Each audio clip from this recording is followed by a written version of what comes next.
Hey there, I'm Steve Herod, and I'm on my third career. First, I was an operator. As CTO of VMware, I helped scale a pretty small startup at the time into one of the world's fastest growing software companies. Second, I was a venture capitalist, a partner at General Catalyst. I had shifted over to the other side of the table, investing in all sorts of visionary founders and interesting startups. And now I'm on my third career, mixing investor and operator roles. I'm launching companies with amazing co-founders as a partner at Juxtapose. So over the years, I've navigated some pretty interesting career juxtapositions, and this podcast is all about exploring those. Each episode, I'll sit down with some of the brightest minds in business and hear how they manage their own career shifts. That would include some of the lessons they learned, the insights that might help you along the way as you're navigating your own career path. My goal is to offer practical takeaways, honest reflections, and inspiration so you can make your next move with confidence. I spent quite a bit of time with Julia Austin at VMware, and it's super exciting to have her come and talk about her career and her recent book and all sorts of interesting lessons from a life of interesting work. So thanks for coming on to this podcast, Julia. Thanks so much for having me, Steve.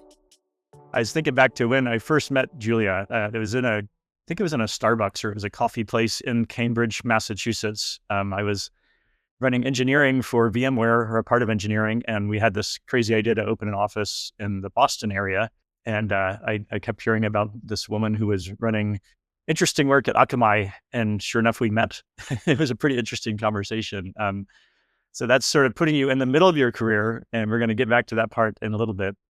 Julia is responsible for a ton of things that we accomplished at VMware. But I thought it'd be more fun just to start with your own superhero origin story. I know you had a really interesting childhood and sort of leading into your first roles in tech, but maybe you could start by walking us through that a little bit. Yeah, sure. Happy to do it. And it's so fun that you remember the Starbucks story, because I remember that too. I remember asking you all these questions about, can it do this? Can it do this? Can it do this? I probably didn't know either, if I had to guess. But no, virtualization was all new to me. So that was really fun. So I have a unique background for sure. So I was raised by mostly by my dad, who was a civil engineer. And back in the 70s, when computers were just becoming a thing, he was a super sci-fi nerd and bought all the things. So he had the first calculators and the first computers. And so he had a cache of, 4 or 5 Radio Shack TRS-80s in his office that with the big, floppy drives that were like the 5.5-inch discs. It's kind of crazy. And when he was busy on the weekends, he would bring me into the office when I was around 8 years old. And he subscribed to Byte magazine. So nice one. Dating myself, but those big fat magazines that had like all this basic code in it that would do all these like quick calculations and things that he thought were great. And he would plunk me down on a stack of telephone books, because those used to also be a thing, and say, type in everything that's in this article in Byte and type run. And if it doesn't run and you get an error, then basically debug it and figure out what you did wrong and fix it.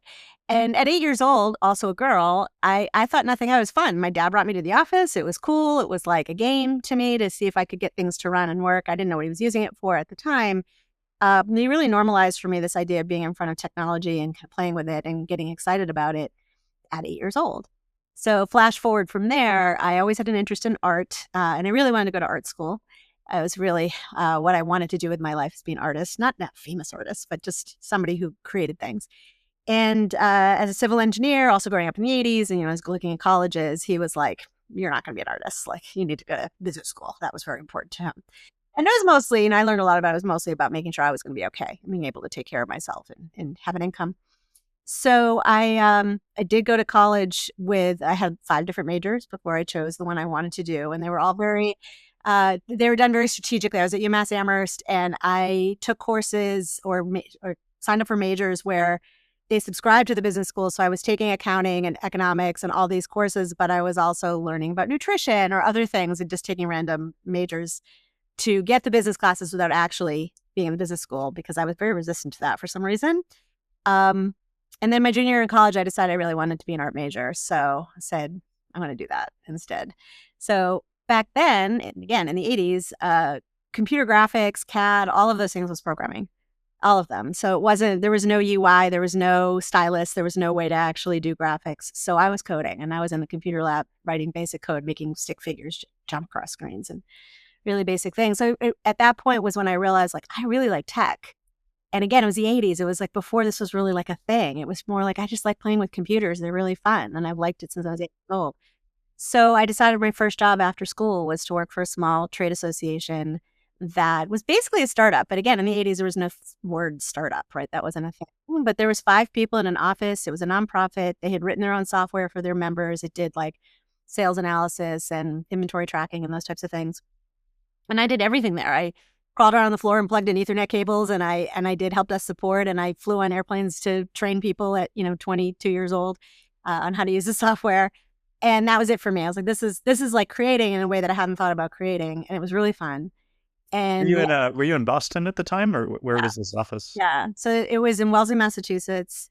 Um, super random. I mean, it's just random location, random group of people doing random things. But it was enough for me to say, this is, I think, a career that could be fun and interesting because it was creative and nerdy, but cool. And I enjoyed it. It was just, to me, it wasn't work. It was fun, which my dad always said, work shouldn't feel like work. It should be fun. So I went back and got my master's degree. And at the time, it was an MS and MIS, which also was a thing back then. And it was like a hybrid MS MBA. And true story, I was convinced I went to Boston University, and they convinced me to do the dual degree, the MS and the MBA, because that was a new thing back then. And 2 classes into the MBA, I realized I was taking all the classes I took in undergrad again. And I already had my master's. I already got the MS, top of my class. And I finally was like, I don't need the MBA. So I dropped out, which is kind of funny because then I ended up MBAs at Harvard, which is just so funny. But yeah, so once I got my MS, I was hooked. That was it. I want to be in tech. That's what I want to do. And I ended up traveling more of a consulting healthcare path, both working at hospitals, but also working. I was at Coopers and Lybrand pre-PwC doing computer-related consulting. So it's kind of ping-ponging between those 2 things. And it wasn't until the 90s when the internet stuff started to really percolate. And I think you were probably at Stanford at this point. And I was in Cambridge, Massachusetts, noodling this idea of going to this little company called Akamai that had spun out of MIT, which was all about the internet when the internet was just becoming a thing. And I loved my networking classes. And when I was doing my master's program, networking was my favorite topic, and how the web of the internet, before it was called the internet, worked. And decided that might be fun and maybe there'd be an upside and I would learn all sorts of things. Not thinking really startup, thinking more like, cool, I'm going to learn about the internet. And so I went there, and that was the beginning of my startup trajectory from there. Do you remember how you like what the interview process was, or how you met someone there? It's such an interesting company that obviously you have ties to today. Yeah. But yeah, how did that process work back in that time? Yeah, I remember it like it was yesterday. So when I was at Partners Healthcare at the time, which was also kind of a startup. Partners was the merger of Mass General Hospital and Brigham and Women's Hospital, sort of an umbrella company that brought the hospitals together. And I was brought in originally as a consultant to help them with the merger. And then a former boss of mine said, why don't you just come and join and help us build a whole new IT department around ERP, PeopleSoft at the time. That was the new hot thing that everybody was implementing. So merging all the back office systems there. And that led me to hiring a consultant at Partners who was helping us put all our upgrade processes and basically making sure patches and releases and all those things worked well. His brother-in-law had just left UT Austin to return back to him. He was an MIT PhD who had returned back to Cambridge to help run Akamai, and was complaining to him, we don't have anybody here who knows how to run companies. Like, they're all nerds and they're all brilliant and great, but like, we need more grown-ups here who actually can put processes in place and get us organized. So that was my friend Brad, who is married, who is his sister was married to Bobby, who's now the CTO there at Akamai. And so Bobby was the one who brought me in. And yeah, the interview process, I again remember it like it was yesterday. I had just had my second baby, so I was still nursing. So that was an interesting, like, can you come after work and interview? And I was like, yes, yeah, I'll see if I can pull that off. And it was absolute pandemonium.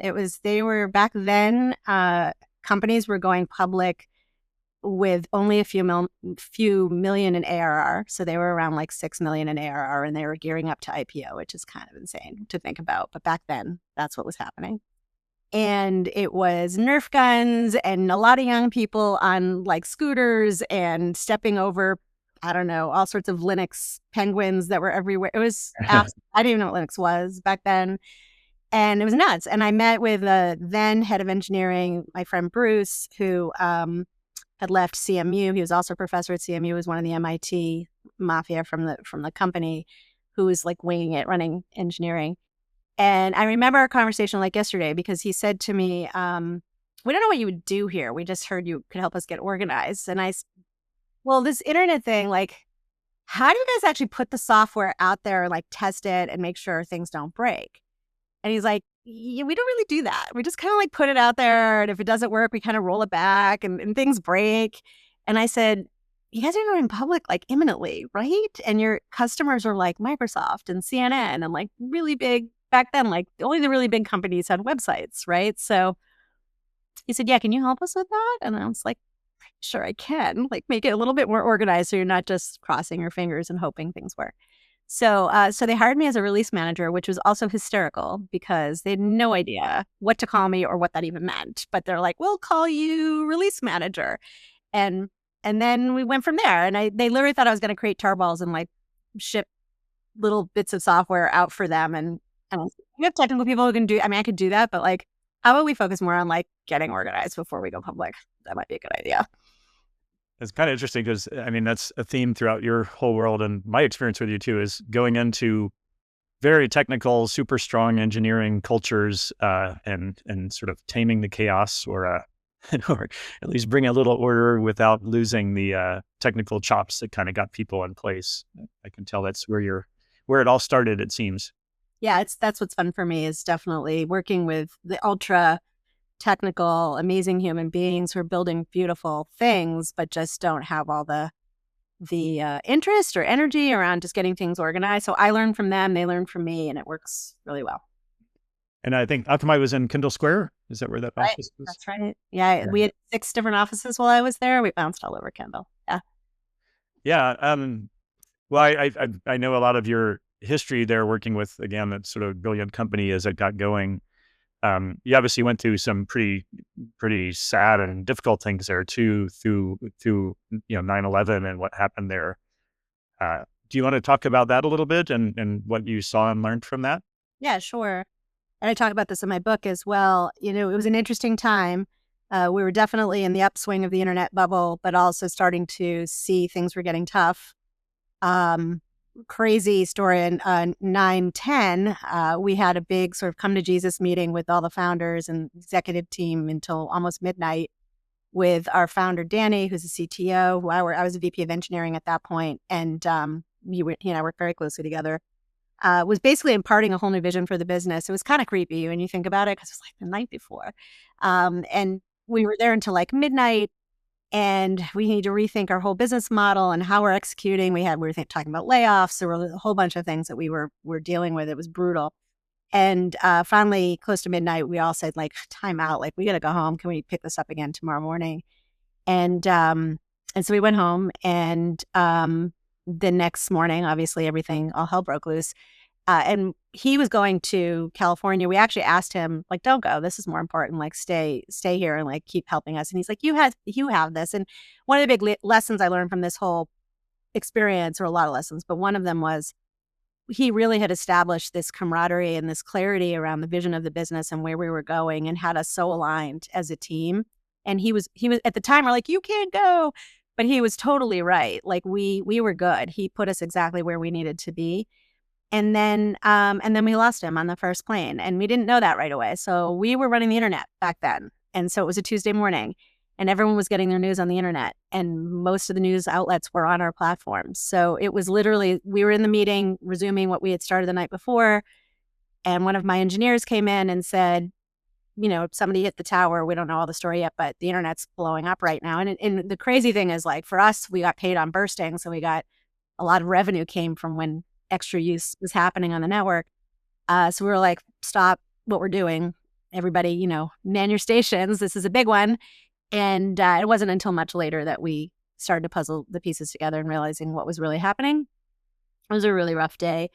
And the other thing that was just sort of a special, it's sort of bittersweet, very bittersweet, because it was really awful. Like the whole experience was terrible for not just us, so many people. But it really tested the business. For us, it was, we could make or break this business based on all of the things that happened. We had a lot of other things that could have broken the business before that. We broke the internet more than once, like almost the whole internet, which is crazy. But it really was, we can either let this kill us, or this can be what, to Danny's, memory, let's do everything we can to keep this business not just stable, but grow. And we did. And so we had a big downturn like everybody else did during that time, and the internet bust, and things were really rough, and lots of layoffs and restructuring and reducing products and all the things that we needed to do to get back on the rails, and rode it through and got out on the other side, which is kind of amazing. I know it's every time I've heard you talk about that story, or a friend that both of us have named Paul Sagan, who was running the company at that time, it's just so poignant. And I know it grounds you in terms of like, what kind of life do I want to lead, and what kind of impact do I want to make? It's just, even so long ago, it's so Oh yeah, impactful, which is wild. yeah. Paul and I sat in a room and cried together. It's really amazing when you think about like executives you sat in rooms crying with, that you have I have so much respect for Paul. And then those relationships stayed forever. I mean, these are people who, like, we went through the toughest times together, and those are probably my oldest and dearest friends. Wow. Yeah. And I think maybe we'll shift from that into kind of that. Maybe that was your first experience with both the people side and operation side of just a crazy, fast growing tech startup, Yeah. which probably is a good theme throughout your life. But I think a couple of years later is when Julia and I met in this cafe, and I was sort of tasked with opening a remote office for VMware. Mm-hmm. And like a lot of things, I had no idea really what that meant, but it seemed like starting with a great person would be the way to go. So a lot of us looked at Akamai as like, what a great tech company, and really the type of mind and type of engineer that we wanted to have working together. So maybe shifting into VMware time together, it was a rocket ship, just as your other experiences have been. We were trying to solve a really hard problem with a lot of just super smart people around the table, but also, plenty of things to figure out in terms of processes and how to get things going. Maybe I'll just ask you to put yourself back into that sort of arriving at this California company, and what it meant to have one of the early remote offices, and working with another great founder, and Diane at Mendel, and yeah, just some of your early memories from that. Yeah, it's so funny. I remember I met you, and after we met, you were like, you should probably come out to California and meet a few other people. I think I met Jack Lowe as well in the office at some point. And I was already getting a feeling like, oh shit, these are like really smart people that I like working with. Like, I had just taken time off. I had my third child. I was sort of not sure what I was going to do next. But I was like, you're like, come out to California. And I said, oh, I can see my friends. It'll be fun. And so I remember going and having this long list of people I had to interview with. And Diane was not on the list at the time. And I met with, like, sort of the OGs, right? Because it was still, we were back in Hillview. It was a tiny building. Like, Diane, I think, was in the same building as you all of the engineering team was, with purple carpet. That part I remember. And I met with a whole bunch of people, and I kept saying, like, I really like these people, and they're really smart, and they're the kind of people I love to work with, because they're like humble and no ego and motivated and really believe in this business. And those are all the things that I really care about myself. And then at the end of the interview series, I remember who it was, probably Betsy, who said, we want you to meet Diane. And I was like, oh shit, like, I'm not prepared for that. I was like, but cool, because I really want to meet her. So she's amazing. And so I remember very clearly, one of the first things she said, she was looking at my resume, and she's like, you have a really weird resume. She's like, you're an art major, and then you were here, and then you were there. I was like, yeah, I learned a lot along the way. We had a great conversation. And at the end, she said, why do you want to work at VMware? And I said to her, knowing later that was a really bad answer, I said, I don't know if I do. And she's like, what do you mean? And I said, well, I have 3 little kids at home, and I've been home a little bit. I took time off from Akamai, and I know me, and I work 150% when I work, and I don't want to compromise my life, and my kids are getting older, and I want to be around. And she had 2 kids, and she said, when they're little tiny little babies, like anybody can take care of them, change their diapers, whatever. But once they start getting older, you have to be around, and that's important. And I said, exactly, yes. And she said, so how do we make that work for you? And that, like, my whole body like shifted, like, wait, what? Like, this is, I mean, if, she's just so awesome. I mean, she can be tough, but man, is she awesome? And I said, this is, keep in mind, when did I meet you? Like 2004, something like that. And I said, I want to work in the office only 3 days a week, which back then was like really novel, right? And I want to travel when I want to travel or bring my kids with me. And I want to make sure that I'm still doing something hands-on technical and not be too administrative. And, I listed a whole bunch of things. And she's like, all right, we can do that. And I was like, Done. So I remember going home and being like, oh my God, I'm going to go work there. Okay. And, I thought I'd work at VMware, help you guys set up a East Coast office. I mean, which was my charter, right? Build an office, start with 20 engineers, set the bar really high, hire really top talent. Then we'll see what happens. And I said, it's kind of like a startup. That'll be kind of fun. I'll be building the office from scratch. It was like me and a recruiter and an IT guy when I started. And I remember one of my favorite stories, and I can't remember, I think this is in the book too, was like getting there and walking around and saying, like, do we have pens? Because I needed to write something down. And the IT guy said, we were waiting for you to start to get the pens. And I was like, okay, so I'm like office manager, head of engineering, like all these things. But yeah, and as you know, I ended up being there for 8.5 years, which was completely unexpected. But I know why. I mean, I was there because I love the people I worked with. I like the projects I worked on. You were my boss, like more than anyone, I changed when I wanted to change what I wanted to do or refocus on other things. We made that happen, which was great. My family was never compromised in terms of my girls traveled with me. They would spend time in California. They hung out with my coworkers at work. Like, it felt like family to me. So that's why I stayed there as long as I did. Yeah, I thought I'd talk about, I wanted to talk about your impact just working with me, which I thought was pretty fun along the way, obviously spending many hours together. But I think we shifted from remote office, kind of figure out how that works, to at some point I became the official CTO there. And I think step one was like, what does a CTO do? So it was like trying to research all the different things. And I just remember in my head, I had a bunch of kind of general ideas around tech and trying to influence the future of the company. And then we paired up, and you really helped define like I think we called it OCTO, the Office of the CTO. Oh, like right. what could a broad impact really look like? And from programs to people to academic relationships to open source, all these different things fell under that umbrella. I just wonder if you have any memories of the favorite things that you kind of helped figure out in that role and helped us scale across pretty large. I think we were 3,000-ish engineers at that point. It is so many. I mean, obviously radio is sort of, I feel like the baby that I really nurtured. Yeah, I was hoping you'd say radio. Maybe share a little bit about how that started and it's like the coolest thing. The way I remember it, and everybody can remember history and all that stuff differently, but the way I remember it is there was already something in flight. It was our principal engineers who were getting together like quarterly or something like that to just brainstorm new innovative ideas. But it wasn't like a program. It wasn't an event. It was more just like let's make sure we're thinking about new innovative things, which was part of our culture. And I always tell people, like, building that culture from day one, which I think Diane Mendel and the other co-founders just did an outstanding job of setting the groundwork for, we'll always be innovative. We're not going to just rest on our laurels and wait for somebody to come up with the next greatest thing. We're going to keep doing it. And this idea that you have to have many, many ideas for one or two to become like the next big thing, right? You have to incubate a lot of things to end up with real fruit.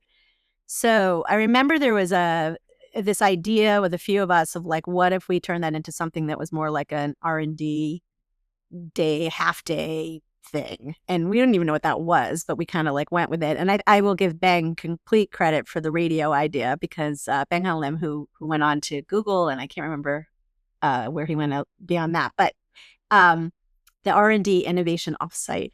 And that was a great acronym. And what should that be? And I think we started in like renting out some big conference space in Santa Clara or something like that. And we said, like, we'll just have people pitch new ideas and talk about like more academic. I think it was much more of like conceptually research ideas that we should do, and just have a bunch of engineers. And we also a way for because we were starting to expand globally, bring people in from other locations. So not just Cambridge, because at that point, I don't think I was running global R&D yet, but I think we were in the beginning of doing lots of acquisitions. And so we were starting to populate offices in other locations beyond Cambridge. So let's bring everybody in, have this sort of idea, session, bull session, maybe a couple things will come out of it. We'll see what happens. And then, as you know, it evolved from there, from like half a day to a whole day to, I remember I was just catching up with Ann Togasaki, who was my partner in crime and running these things, when we decided, like, what if we did 2 days? And like, what if we made it like this 1,200 person event? And we did. We just kept pushing. But what I loved about, I have so many things I loved about radio. It was a ton of work, but what I loved about it was we were very committed to, if you pitch an idea or you have a new thing you want to work on, no matter how crazy it is, we'll hear you, we'll listen to you, and we'll celebrate you if you fail. And there was never a feeling of like, oh, it's a big black hole and, you go and you meet a bunch of people, but nothing ever happens after that. We were very committed to people feeling like it was a really, not just a good use of their time to meet other people inside the business, which was huge, as it, just that part was like a massive part of radio, but also in learning and all the other things. But every year we would get on the stage and we would, at the kickoff and say, like, these are 2 things that came out of a radio, I don't know, last year or 3 years ago or whatever, that now is getting revenue for the business, right? And these are things that were somebody's crazy idea, like the mobile project that we did, or, some other things that we've done, like over time where, using, even using AI, things like that were still like very sort of nascent at the time. So people could see and pull the thread along and say, I put the time in there, I heard about a bunch of things, but not all of them are going to happen. But the ones that do, we take seriously and make them happen, which I feel really proud of. So that's part of my favorite. And that, I mean, it's obviously such a great tie-in to your, I guess, after the idea. It's an early example of like, you have to generate lots of great ideas and lots of creativity, but if they don't turn into something, then it also is a challenge. And so, for me, it made a ton of sense when you kind of got into your Harvard professor role as well as the book that you wrote. But I'll quickly close the VMware chapter by just saying, like, it was a great, amazing ride. Virtualization was a game-changing thing, and also the way we ran the business, I think, as a whole, was very different. And you're responsible for a ton of that. So, thank you. If I never officially thanked you, Thank you. It was a lot of fun. I thought it was. I would say every place I've worked has all been special for different reasons, but certainly being somewhere for 8.5 years, which is the longest other than Harvard that I've been. And feeling like radio is just one example, but so many things we did over time there that I feel like my fingerprints were on, that just feels good. You should, yeah. And why don't we hit on so you kind of got into the big CDN internet boom, then you kind of helped define this virtualization world. And then this cloud thing was going on. Maybe tell us a little bit about how you then arrived at DigitalOcean and what that world was like. Yeah, sure. So I left VMware 2013, the company was huge, right? When I left, there was 15,000 people there. And when I joined, we were, a couple hundred maybe. And so that was like massive growth. We were on our 3rd CEO. So just time to take a break and figure out what I wanted to do next. I started plugging into Techstars Boston and started to get to know that network and decided I wanted to work more with founders earlier stage again, but maybe even earlier stage. So I was doing angel investing and advising and some sort of beginnings of my coaching, which I do more formally now. And through the Techstars network, somebody reached out to me and said, hey, there's this startup in New York that is doing a cloud thing. Cloud, you should talk to them. And so it's funny because when I met Ben and Moisey, the founders, who are brothers, and initially it was like, oh my God, it's like Akamai and VMware had a baby and they named it DigitalOcean. It just really felt very familiar to me and very like, I know this business, I understand cloud stuff. I liked what they were doing. I liked their whole focus on simplicity and really catering to hobbyists and mid-market or moving up market. And it had all the feelings of the rocket ship that I had felt when I met Akamai and VMware. I was like, here it is again. I know what this looks like when like a business is like really showing promise. And the one thing that was different with them, and they would agree with me, there's no secrets here. And it's, everybody who's worked with them knows this. At that particular time, they were 4 years old. They were 150-ish people. had just closed their B round. They had raised over 120 million in capital, plus capital debt for all the hardware and data centers that they were building. And they were a mess. They had grown really, really fast. They hadn't, so fast that they hadn't really put time into thinking about structure, process, et cetera. And they were flattening out. So they hadn't really shipped anything new in like a year. The board was on the founder's back. It was like all the classic stuff. And I was like, I know that movie. I've done that movie before. And it was very fortuitous. It was a really great time. It was, my daughter was at NYU. They were right down the street from where her dorm. And they were like, come hang out with us, help us figure this out, see your daughter, etc. And so, yeah, one thing led to another, and I became their CTO. So like that happened. Surprise. Yeah, but at the same time, I had also just signed up to teach at HBS. So I signed up for both jobs at the same time, which was probably crazy, but I couldn't say no to either. So I did both. And that was in 2 different cities, if I remember. Yes, I was living in Boston, and I was coming to New York 2 or 3 days a week, and then helping them build also a Cambridge-based office. We had mostly East Coast. We had a smattering of people. 50% of the office, or 50% of our employees, were remote. So it didn't really matter where I was, actually. But yeah, it was a crazy time. I built out our entire product side of the house, leadership team, plus marketing. I had marketing. It's a longer story. So I had engineering, product management, design, which was a big part of the business, like sort of core of our business was all around design because of the simplicity model, and then marketing. And we basically put all the structure in place. I shipped 7 products that they were, to the team's credit, they were there. They just had to get things organized so we could actually get them out the door. Built the company's first product roadmap because we didn't really have one, and got things back on the rails for them so that they could start preparing for an S1 so they could go public. It's pretty impressive. I'll leave it as an exercise to the listener, but the collective market cap across Akamai, VMware, and DigitalOcean is pretty impressive. So yeah, I haven't thought about that, but yeah, it's super trifecta. Something that sort of all happened. I'll tell you, it was organic, but my spidey senses led me to each one of them. They were the things that said to me, like, these are the kinds of things that you want to do with the kind of people you want to do it with. But I think what's neat, I mean, your own diverse background and degrees and interests, these might all sound like, just tech startups that made it big, but they're actually all pretty different too. And that, like, Akamai is focused a lot on content and media. VMware was just direct IT services and enterprises. And like you said, DigitalOcean really needed to appeal to developers who wanted to use the cloud. And they all do have very different needs and go to market and that sort of thing along the way, which I think is pretty cool. Maybe this would be a good time to shift into your role as a professor at Harvard and startup operations, which obviously directly turns into your cool book. So talk a little bit about the shift from the commercial world.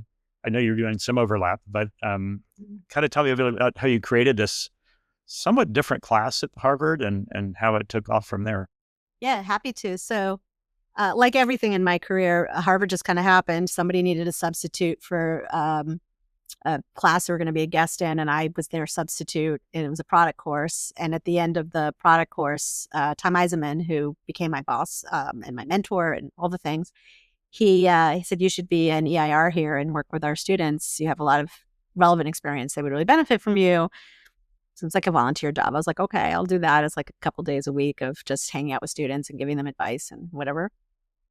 And so that was fun. But like I said earlier, I'm 150% kind of person. So I was like, I want to do a little bit more than that. So he said, why don't you come? You were great in the class. Why don't you come back, be a guest again? Was a guest again twice. And at the end of the second time, and this is actually really funny. The front row of the second time, I realized the student looking right at me was one of my former engineers who was on the mobile team with us at VMware, which is really funny, Prashant. So it was just really funny.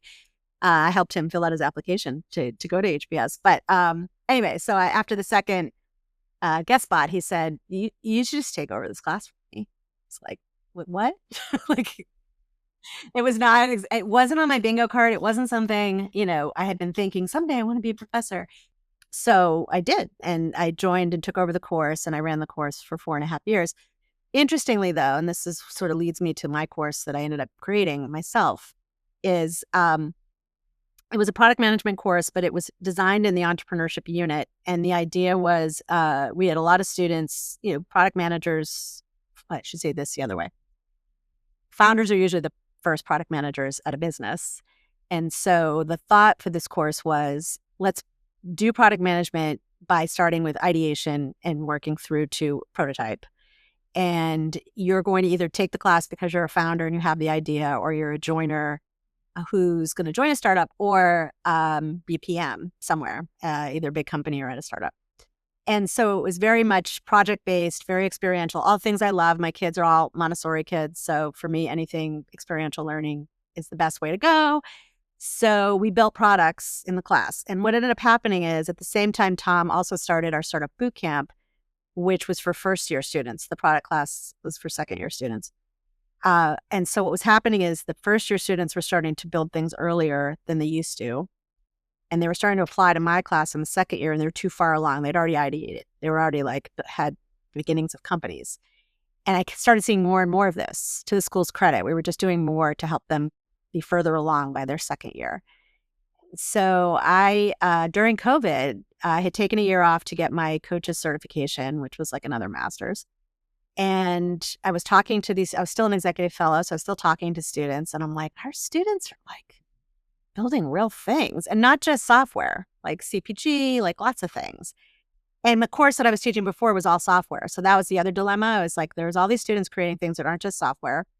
We had a lot of CPG, but we also, had a lot of direct to consumer and other things that just like didn't quite fit into this class that I had. So I said, I think there's another course there that we should be offering to our students that's like for real founders, or for people who are aspiring founders who want to be a joiner to see what it's really like before they do their own thing. Get a little joiner empathy. I like to say, like, when you're going to be a founder and you work for a founder first, it can make you a lot more empathetic to people who work for you. And so that's how it started. And I kind of lobbed it out there as like, I don't know, maybe we'll do this, maybe we won't. And they were like, yes, let's do that. That sounds great. So I created the course, kicked it off in 2021. And it's been running for 4 years, and it's very experiential. So we typically at HBS, we do cases, theoretically, like stories about protagonists and cases. My students are the cases. So we talk about only their companies. There is no other companies that come up. Once in a while, there's another company that comes up, but primarily focused on their businesses, and all the deliverables are for their businesses. So they may do their financial statements or write job descriptions for positions they're hiring, or we do mock interviews in class. We do a lot of things that are like very practical, very hands-on, with the idea that you're going to graduate and you're actually going to like know what to do or have a nice toolbox for when these things come up. And that's exactly what happens. I get email all the time from former students who are like, that thing that I thought was kind of esoteric or a little out there, not really our thing. Like, oh my God, it's so helpful that we did this in class, because now I know what I'm supposed to do here, right? And whatever that thing is.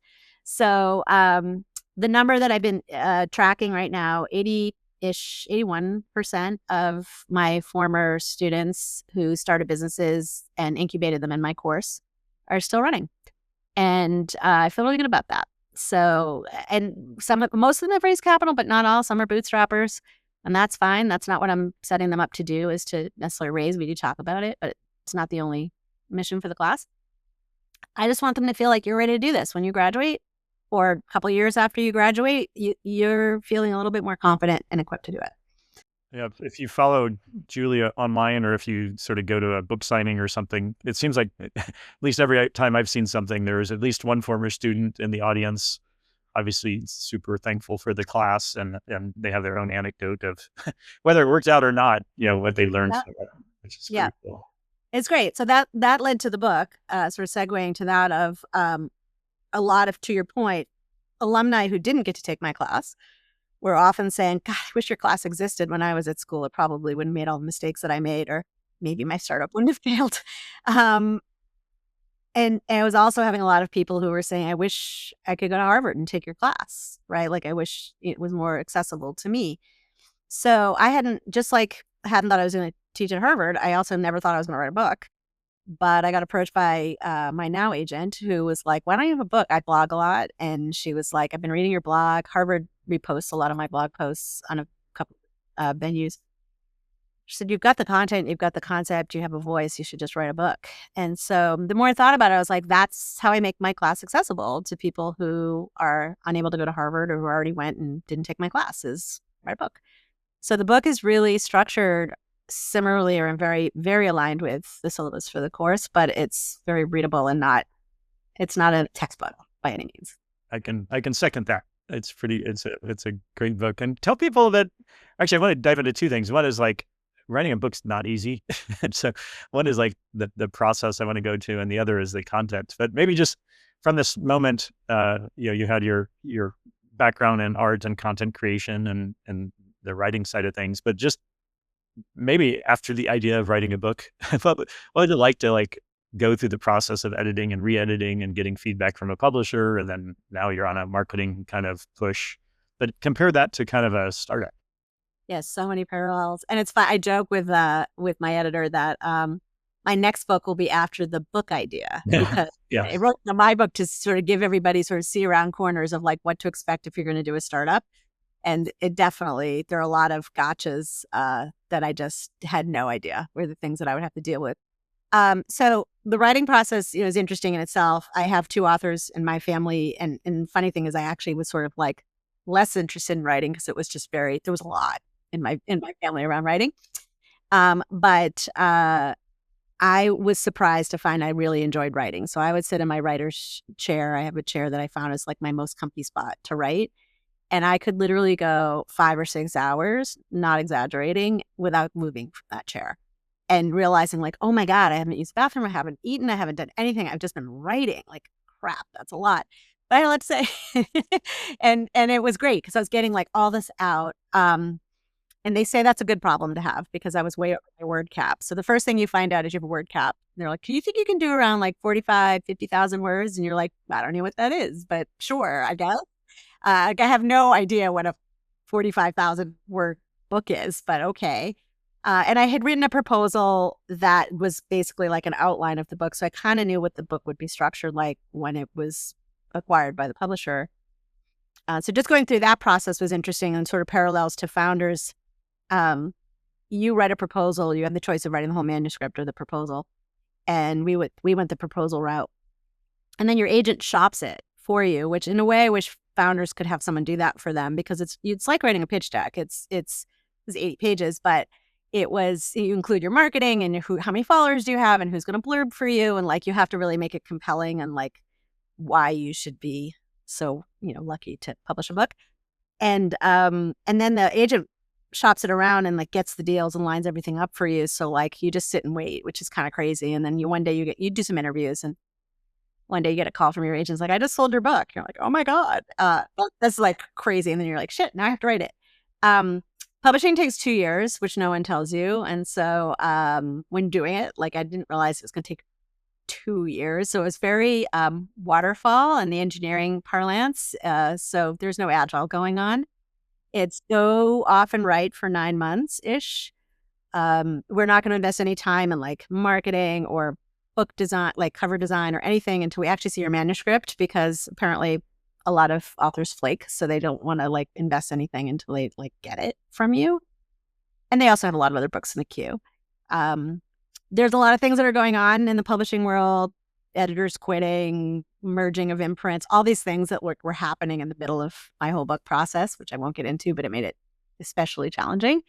And then outside editors that you hire, getting feedback was both, I found it actually very helpful, especially when I ended up with 80,000+ words and I had a 45,000 words. They're like, good problem, but let's talk about how we're going to cut that back a little. And that was great because what they did is they helped me focus, like what were things that were very startup specific versus general business. A lot of like running a one-on-one. I have a lot of founders who ask me about how do I run a great one-on-one meeting with an employee? But you could argue that's like general business practice versus startup specific. I have blogs on that stuff. So there's a 100+ page cutting room floor document that is great fodder for a second book or blog post or what have you. So going through that process was really, I enjoyed it. I like the creative process. I am a creative, and I had a great outside editor who was my thought partner, advisor, gave me the reality check when she's like, this isn't landing, or, you know what, I think it would sound better if you moved it to this chapter or whatever. And that was just super helpful. I didn't use AI much at all. I did one mostly as a research assistant. Like my book, one of the things I was hyper conscious about in my book was diversity. And diversity in many ways, not just the protagonists, all the different stories I tell about different founders, but also different types of businesses, because it's not just B2B. It's not just, I really wanted it to be relatable to a broad audience. And so I could do things like, I need 3 founders and these 3 types of businesses, not just in the US, like give me some examples. And then it would give me enough for me to then go deep on one of those on my own if I needed it. But I didn't really use it that much, which I think was great that I didn't. It's my words. There's no ghostwriting. There's no AI in my book. Yeah, I'll make a quick plug, like the anecdotes and everything, as well as just the chapters, from one-on-ones to legal work to first sales. All these things I think people are going to find really easy to read and interesting. Can you? I don't know if this is a fair question. Do you have like a single favorite anecdote or chapter from the book? No, it's the same thing about all the founders I work with. I have no favorites. No, I think that when I take a step back and I think about, I have 50 plus protagonists in the book, plus my own personal stories, from being a joiner at 3 major startups. I love everybody's different lens and take on various scenarios. And there's not a single person in the book who didn't sign off on what I wrote or when I quoted them. I wanted to be sure everybody felt really comfortable about what I had to say or what I said they said. I should say that. But no, I think the hardest thing with the book is there's times where I'm talking to a founder in my coaching practice where something comes up and I think, should I write about something about this in the book? Like, this is such a good one. And so I literally have a PDF of the book on my desktop, and I'll be like, Control F. And it'll either be like, oh, good, it's in there. Thank God I talked about that because this is one of my go-tos. And then there's others where I'm like, shoot, okay, that'll be in the next book. But no, I don't think I have a favorite. I don't. I love the whole thing. Well, I actually like the idea of a successor book. That'll be interesting. Maybe too soon to talk about that. Let's do that. Do you have a favorite? Was there something you read in the book that you thought was especially compelling? Well, I mean, I would just say I like anecdotes around VMware just because I know that the most. Yeah. But having, from a slightly different suit, from a investor seat, I think it's a slightly different view of startups. And so I think kind of looking at it from the view of someone who's trying to help the founder get going, which is more what I do now in the post venture capital era. That part of it just really resonated with it. And there's some things that I think are changing with AI, and obviously you talk on these tools that you can move faster with now. But it's kind of like some of these lessons will be evergreen and some will change pretty dramatically. And so I think trying to capture which ones are going to be relevant in a decade and which ones will change dramatically is what was on my. Yeah, and it's a fair point, and it's something I thought a lot about. What is evergreen? Some of the things I have in there, like the CTO Vice President of Engineering fork, which is a blog post taken from a blog post I wrote over 10 years ago, and it still resonates with people. I'll still get random emails from people like, that was so helpful, and I'm dealing with that right now. I don't think that's going away. I really did ask myself throughout the book, like, how timeless are these topics? Are that they're really going to be, people are still going to be, unless there's a solo person running a solo company, like you're still going to deal with people stuff forever. And then the founder joiner dynamic, I'll tell you a funny story that isn't, it's related to the book, but it isn't in the book, is, I sent a note to Diane about stuff that I was quoting her, it's the founder of VMware, about finances. And it was fascinating because I had the joiner's perspective. And you and I lived through some of these stories together. And then she had the founder's perspective. So when I sent her some stuff, she was like, that's not what happened. And I was like, oh, interesting. But like, I got it. Cause like from her vantage point, there were all these things I didn't know that were going on at her level. that I wasn't privy to and wasn't aware of. And she clearly didn't know how it was landing for me as a joiner on the other side. And so we had this really interesting back and forth, which I appreciated so much that she took the time to do that with me. But also, and she's really funny at the end. She's like, wow, writing a book's like really hard. It's like, but I wanted so much to be like authentic and real about this. And she was so in it with me, which I really appreciated that so much. She is amazing. I think we both agree on that. Well, let's close on what's next for Julia and your somewhat serendipitous Yeah. journey. I understand you're pulling back from the Harvard course. Just talk a little bit about what's next. Yeah, I handed off the course to my colleague, Christina Wallace. She's awesome. I led boot camp for a while. And so we've done the handoff before. So she took it over for me when I did boot camp. And I'll be an executive fellow. So still supporting her as she gets up to speed on the course and makes it her own, whatever that is. So I'll still be involved with the school, but light touch. And then right now I'm doubling down on my coaching practice. That's really my primary focus right now. I work exclusively with founders. I love that journey. I love the partnership. In fact, I just hung up with one of my clients who needed a quick 20-minute counseling session before he had a conversation with his co-founder, and he's like, "This is perfect fodder for your podcast you're about to do." I love when like I'm their person and we talk through something, but I've known them. This particular one is second company we've worked together on, and so I have a lot of context and history from his experiences. I love that journey. And being part of their growth experiences, it's like teaching, but it's a different kind of teaching. And it's like borderline therapy, but it's not therapy, which in my training, I know where the line is on that. So that's where I'm going to focus, is mostly on that. Sitting on boards. I love sitting on startup boards as an independent. So putting that out into the world, I'm ready to take on maybe one or two more seats in that regard, because that's a lot of fun. And then I have a nonprofit that I run for women founders called Good for Her. And it's a little tongue in cheek because a lot of times when I've talked to investors, not you, of course, but when I've talked to other investors about founders and I somehow use the female pronouns, I'll hear good for her and not a lot of, I'd love to meet her, much more of a good for her kind of thing. It's gotten better. But when I originally created it, that was common. So that's why it has that name. But we call it GFH, just for short. And we have a group of 50 amazing women who I invite very small number of to join us every year. So we really build community and connections. I actually have 15 of them coming to my house tonight. I do dinners and events, and we do once a month Zoom calls where they just bring whatever's going on for them. You know, whether it's a hiring challenge, whether it's a fundraise challenge, whether it's I don't know, how are we dealing with this SVB bank thing? You know, let's get on a call and deal with that. I adore them, and I love seeing the juice that happens between them. That's so much fun when I hear from them, like, I just closed my round and I couldn't have done it without, these 5 women who just put everything on hold to help me get my valuation right, or find another investor to fill out the round, or whatever it is. It's like, I get so much joy from that. So I'll be spending a lot of time on that, my coaching practice, board work. And then, Steve, you know me, who knows, like something else might show up.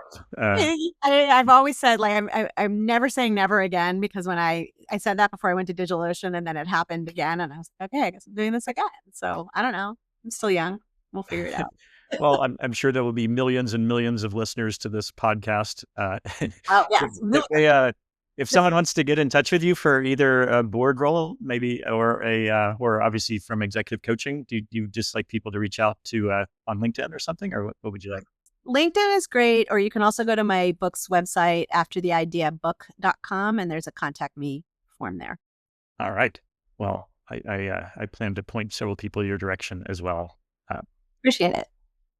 Well, yes. So I guess in summary, we heard a pretty awesome story from Julia, who has been a tech executive, a Harvard professor, an author, an executive coach, runner of nonprofit, and TBD on what's next. But I'm sure it's going to be exciting. So thank you so much for telling your story, Julia. Thanks so much for having me. It's fun.